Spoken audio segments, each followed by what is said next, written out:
Smartphone આપતા થઈ ગયા છે, ટેબ્લેટવાળા 0% વ્યાજે ટેબ્લેટ આપતા થઈ ગયા છે, જેની પાસે ક્રેડિટ કાર્ડ છે he is in for a surprise, કારણ કે ક્યાંક જઈને ઊભો રહે છે અને ક્રેડિટ કાર્ડ સ્વાઇપ કરે તો આપી દીધા પછી પણ એને લોકો પૂછે છે કે ભાઈ તારે 6 હપ્તામાં પૈસા આપવા છે કે 12માં આપવા છે.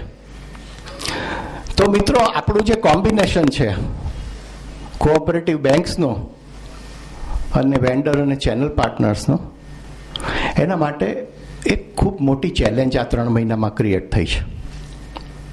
અને એ ચેલેન્જને આપણે સાથે રહીને હેડ ઓન સોલ્યુશન એમાંથી કાઢવાનું છે. અમારો કન્સિસ્ટન્ટ પ્રયત્ન છે, because the situation is dynamic. In project you always change your decisions, you always move ahead. I have been trying to talk to several of you, perhaps each one of you who is sitting in the head office, as to what are the best options that we can create for ourselves. And unless we create these options, we will not be successful, and we always want to be successful. એટલે મિત્રો, આપણે અત્યારની નવી સિચ્યુએશનમાં અને pipe place બનાવવાની જરૂર છે. આવતા દિવસોમાં આપણે કોઈ ફ્રીબીઝ આપી શકીએ, આપણે કોઈ વેલ્યુ એડિશન્સ આપી શકીએ, આપણે કોઈક એવા લોકેશન્સ ઉપર જઈ અને લોન મેળા કરીને કરાવી શકીએ, તો આપણને એનો બેનિફિટ ખૂબ સારો રહેશે. હા, કેટલીક વાર એવું જોવામાં આવ્યું કે કોઈક વેન્ડર, આ મારું ડિપાર્ટમેન્ટ નથી, આ તો બીજું ડિપાર્ટમેન્ટ છે, અને અહીંયા તો 1000 રૂપિયા કે 1200 રૂપિયા આપણે ઇન્ટરેસ્ટ સબવેન્શન આપવાનું છે, તો કોકની પાસે જઈને 50 કમ્પ્યુટર, 100 કમ્પ્યુટર કે 200 કમ્પ્યુટરના ઓર્ડર એવા 100-200 રૂપિયા, 1000 રૂપિયા કે 1200 રૂપિયા કાપીને લઈ આવે છે. ફેડરેશનની પાસે એની પૂરેપૂરી વિગતો છે, અને દરેક વખતે આ બધાના ધ્યાન ઉપર આપણે લાવ્યા છીએ કે આ 100-200 ને માટે કે 500-1000 ને માટે થઈ અને આપણે આ ગેમ એકબીજાની સાથે રમવાની કોઈ જરૂર નથી. તે છતાંય ક્યાંક ક્યાંક આ થયું છે, અને જે થયું છે, જેણે કર્યું છે, જેણે લૂઝ કર્યું છે, આ બધાની ખબર છે. કારણ કે આમ જોઈએ તો દુનિયા ખૂબ નાની છે. મને અત્યારે એક મિત્ર મળી ગયા અહીંયા આગળ, જેમના દાદાને, દાદીને, કાકાને બધાને હું જાણતો હતો, માત્ર એમને જ નહોતો જાણતો. એવી રીતે આપણે બધા એટલા બધા નાની દુનિયામાં રહીએ છીએ કે આ બધી વાતોની આપણને ખૂબ તરત ખબર પડી જતી હોય છે. તો એના ઉપર આપણે ખાસ ધ્યાન આપવા જેવું છે. મિત્રો, અમારા જવાબદારીના ભાગરૂપે અમારી વેબસાઇટ ઉપર એનો સ્ટેટિસ્ટિક્સ પણ અહીંયા આગળ છે. આમાં તો કશું કેમોફ્લેજ થઈ શકે એવું હોતું નથી. 18,000 જેટલા લોકોએ વેબસાઇટ ઉપર રજીસ્ટ્રેશન કર્યું છે, કારણ કે આપણી કન્ડિશન છે કે એને વેબસાઇટ ઉપર રજીસ્ટ્રેશન કરવું ને ત્યાર પછીથી બેંક પાસે લોન લેવા જવું. આ 18,000માંથી કદાચ 17,000 નંબરો તમને બધાને મોકલેલા છે, પહેલાં 3,000 અને પછીથી 1,000ના લોટમાં. એટલે ટ્રાન્સપરન્સી જો શબ્દ આપણે વાપરીએ તો federation has been more than transparent. Chairman સાહેબ, આપણે નિર્ણય લઈ અને બધા લોકોને એ 17,000 નંબર્સ એમણે શોધવા ના પડે. ક્યાંક એવું થતું હોય છે કે નહીં તો વેબસાઇટ હેક થાય કે ભાઈ આ શું કરે છે જોઈએ, તો આપણે એ હેક થયા વગર લોકોને નંબર આપી દીધા છે. આ 17,000માંથી તમે જે રીતે એનો ઉપયોગ કર્યો હશે એ રીતે આપને ખબર છે. પરંતુ આપણે ત્યાં નથી અટકતા. 55,000 યુનિક વિઝિટર્સ છે. આ 55,000 લોકોએ કદાચ અનેક વખત વેબસાઇટના પાના, એટલે કે આપણું આખું લિટરેચર છે એ ફેરવ્યું છે, બધું જોયેલું છે. અને એની ટોટલ હિટ્સ કદાચ જુઓ તમે તો મુકેશભાઈ છેલ્લે કયો આંકડો છે, જુઓ કેટલા લાખનો આંકડો છે. 43 લાખ છે. એટલી વખત પેજ ફેરવ્યા છે. મિત્રો, અવેરનેસ ક્રિએશનની જો વાત, જેની જવાબદારી ફેડરેશનની હતી, હોવી જ જોઈએ, તો એમાં આપણે ખૂબ આગળ વધ્યા છીએ. એના પછી આવીએ આપણે સોશિયલ મીડિયા ઉપર. તો આપણે સોશિયલ મીડિયા ઉપર પ્રોફેશનલ એજન્સીને હાયર કરી અને ફેસબુકના નવા પાના ડેવલપ કરાવ્યા છે. અને આ ફેસબુક ઉપર એક દિવસમાં લગભગ 4 વખત ક્યાંક પન આવે, ક્યાંક ક્રિટિક આવે, ક્યાંક હ્યુમર આવે, ક્યાંક ઇન્ટેલિજન્ટ વાતો આવે, ક્યાંક ઇન્ફોર્મેશન આવે, ક્યાંક એને જોઈન કરવા માટેનું, કનેક્ટ કરવા માટેની વાતો આવે. આ બધું આપણે છેલ્લા લગભગ 3 વીકથી કરીએ છીએ. હજી 4 વીક સુધી આપણે કરવાના છીએ. અને એના ફેન્સનો આંકડો, એના લાઇક્સનો આંકડો 10,000 કરતાં વધી ગયો છે. તમારી સોશિયલ મીડિયાની લેંગ્વેજમાં વાયરાલિટી કહેવાય છે, તો એ વાયરાલિટીનો આંકડો ઘણો મોટો છે. અને એમાં પણ ફરી આપણે વાત કરીએ તો આમાંય ક્યાંય 5, 10, 15, 25 લોકોનું કોઈક એજન્સી કેમોફ્લેજ કરી શકે, પણ 10,000 લોકોનું ઇઝ વર્ચ્યુઅલ ઇમ્પોસિબિલિટી. તો આપણે એમાં પણ ખૂબ આગળ વધ્યા છીએ.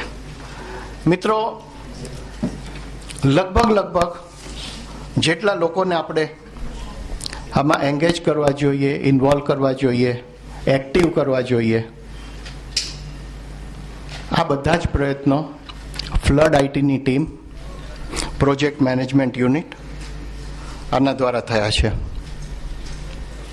પરંતુ મેં જેમ આગળ કહ્યું એમ આ ક્રાંતિની સામે ક્યાંક થોડાક ઓર્ડર લેવાની બીજી ક્રાંતિ, અથવા એક વેન્ડરને પાડીને સામેથી ઓર્ડર લઈ લેવાની બીજી ક્રાંતિ, એટલે આ ક્રાંતિ વર્સેસ ક્રાંતિ જ્યાં થાય ત્યાં પ્રોજેક્ટની કાંતિ, જોશી સાહેબ, આ કાંતિ જે હોય, આ એનો જે ચળકાટ હોય, એ ચળકાટ ઓછો થઈ જાય છે. આ અહીંયા જો આ સિંક્રોનાઇઝેશન કેવું છે એ પણ તમને ખ્યાલ આવે છે. કેટલીક વાર સાચી વાતો બોલતા હોઈએ ને ત્યારે આજુબાજુના લોકો માત્ર હશે નહીં, વાતાવરણ પણ એવું થઈ જાય. તો એક કાંતિ આપણી ઘટી જાય છે મિત્રો. અને આપણે બધા એક સફર ઉપર નીકળ્યા છીએ. થોડાક મહિના સાથે રહેવાનું છે અને એકબીજા પાસેથી ઘણું જાણવાનું છે, શીખવાનું છે, સમજવાનું છે, મેળવવાનું છે. આપણે ક્યાંક બહાર હાથ મારી દઈએ એવો પ્રયત્ન ના કરીએ. ગુજરાતના વિદ્યાર્થીઓને કેટલીક વખત આપમાંના કોઈક લોકો આપણા લોન્ચિંગ પ્રોગ્રામમાં હશો તો મેં અવારનવાર એવું કહ્યું છે કે બેંકના ઓફિસરો કદાચ એવું ધ્યાન રાખે કે જે લોન લેવા આવ્યો છે એનો છોકરો છે, એનો પોતાનો સન છે, તો એને કેટલી સરળતાથી ને સગવડતાથી લોન આપી દેશે. તો મિત્રો, આપણે પણ આવું ધ્યાન રાખીએ કે આપણે બિઝનેસમાં છીએ, આપણે એક રિસ્પોન્સિબિલિટી લઈને બેઠા છીએ. We have to drive this project, we have to drive it વેલ. અને આપણે સાથે તરીને બહાર નીકળીશું. હા, એવું ચોક્કસ થાય 5 આંગળીઓ સરખી નથી. વરસાદ પણ બધી જગ્યાએ સરખો નથી પડતો. પેપરમાં વાંચતા હશો, ક્યાંક 5 ઇંચ પડે છે ને ક્યાંક 25 ઇંચ પડે છે. તો એવું તો થવાનું. પરંતુ આપણો પ્રોજેક્ટ ચાલે ત્યાં સુધી આપણે જે ઓબ્જેક્ટિવ લઈને બેઠા છીએ, જે મિશન લઈને બેઠા છીએ, એ મિશન લઈને પૂરું કરવા માટેના પૂરેપૂરા પ્રયત્નો કરીએ. અને એ પ્રયત્નોમાં એક એવો હ્યુમેનિટેરિયન એંગલ ડેવલપ કરીએ જેમાં મને એક અકબર બાદશાહની વાત યાદ આવે છે કે લખનૌમાં એનો ક્યાંક પડાવ હતો. છે કોઈ અહીંયા લખનૌનો? ગઈ વખતે તો પટેલ સાહેબને મળી ગયા હતા ઓડિયન્સમાંથી કોઈ. લખનૌમાં એનો પડાવ હતો અને એનો કાઠી ઉપર ધ્વજ ફરકતો હતો. એ પડાવ પૂરો થવાનો એકાદ દિવસ હતો, એને દિલ્હી તરફ આગળ જવાનું હતું. અને બાદશાહ બહાર આવ્યા અને માણસ મહેનત કરતો હતો, એને જોયું તો એનો ધ્વજ ઉપર નહોતો જતો. એટલે એને બોલાયો, કોઈકને પૂછ્યું કે જો ભાઈ અહીંયા શું છે? તો કે આ એક ચકલી એ માળો બાંધ્યો છે એના પર, એટલા માટે આ ધ્વજ ઉપર નથી જતો. તો બાદશાહે કહ્યું કે ભાઈ આપણે તો આજે અહીંથી જતા રહેવાના છીએ, પણ જેણે આ મંડપ બાંધ્યો છે ને એને એવું કહેજે કે આ ચકલીનો માળો છે એમાં એ બચ્ચા મૂકે અને બચ્ચા મૂક્યા પછીથી એ બચ્ચા ઉડતા શીખે ત્યાર પછીથી આ દંડો કાઢવાનો અને ત્યાં સુધી તારે ધ્યાન રાખવાનું. એટલે મિત્રો, આપણો આ પ્રોજેક્ટ છે ને, એમાં તમે બધા અકબર બાદશાહ થઈ જાઓ. અને જ્યાં સુધી આ પ્રોજેક્ટ ચાલે ત્યાં સુધી જે ગામમાં જ્યાં આપણી બેંકો ફાઇનાન્સ કરે છે ત્યાં કોમ્પ્યુટરની જરૂરિયાત હોય ત્યાં સુધી તમે એમાંથી બહાર ના નીકળી જતા. એવું કંઈક કામ કરશો તો તમને પ્રોજેક્ટ ખૂબ સારી રીતે ચલાવવાનો એક આનંદ થશે. આપણે કેટલીક વાર ઇકોનોમીમાં જોયું છે, આજે પણ મેં સવારે રિઝર્વ બેંક ઓફ ઇન્ડિયાની વાત કરી તો એક સારું કાર્ટૂન છે જેમાં યુપીએ ઉપર એમ કહ્યું છે કે ભાઈ એવરીથિંગ શ્રિંક્સ ઇન યુપીએ ગવર્મેન્ટ, અને પછી ડોલરનો ભાવ બતાવ્યો છે ને બાકીનું પણ બધું બતાવ્યું છે કે એવરીથિંગ ઇઝ કમિંગ ડાઉન. તો એવું આપણે ટ્રાન્ઝિશન ફેઝમાં હોઈએ. હું યુપીએની વતી નથી બોલતો પણ આપણે ટ્રાન્ઝિશન ફેઝમાં અહીંયા છીએ તો કોઈક મિત્રોને એવું થાય કે અરે ભાઈ આ મારું શું થઈ રહ્યું છે, પણ બધાનું શું થઈ રહ્યું છે એવું જોઈએ આપણે ઓવરઓલ, તો આપણને થોડુંક સરખું લાગશે કે ક્યાંક આપણે બિઝનેસ તો રોજ કરતા હોઈએ છીએ પણ આવા પ્રોજેક્ટ રોજ નથી કરતા હોતા. અને એકબીજાને આપણે પૂરક કેવી રીતે થઈએ, કોમ્પ્લિમેન્ટરી કેવી રીતે થઈએ અને એમાંથી આપણે આ પ્રોજેક્ટની સફળતા કેવી રીતે મેળવીએ એ વિચારવાનું છે. અને એ વિચારવા માટે મેં આજે જ વાંચ્યું છે, તમારામાંના કોઈએ વાંચ્યું હશે તો ખબર હશે, પણ અન્ના હજારે અને પ્રિયંકા ચોપરા આ બેમાં કોમન શું છે? કોઈએ વાંચ્યું જ પહેલા આજે?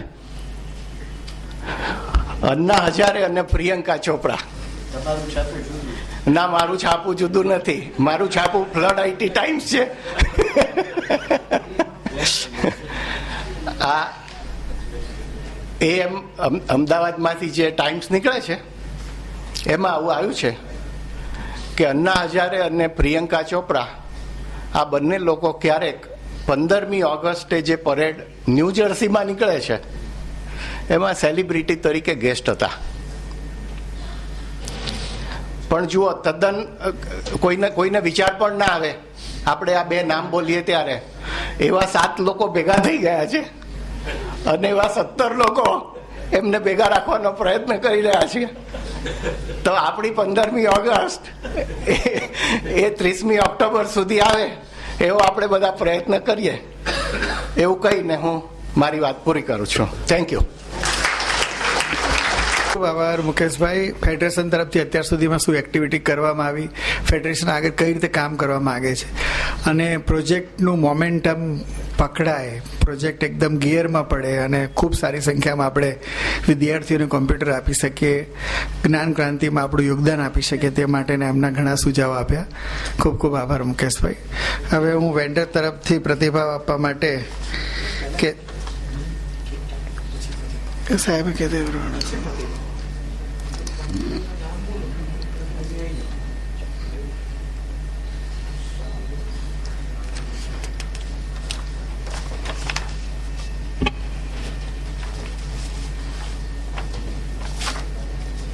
તો આપણે સૌ પ્રથમ જે વેન્ડરો આપણી સાથે પ્રોજેક્ટની અંદર જોડાયા છે તેમને આપણે સ્વાગત કરીશું મોમેન્ટમ આપીને.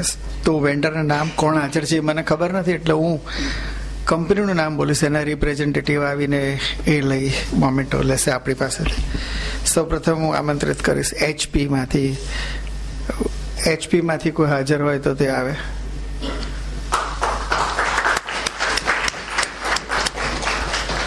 જ્યોતિન્દ્ર મહેતા સાહેબને રિક્વેસ્ટ કરીશ કે તેઓ એમનું એવરીવન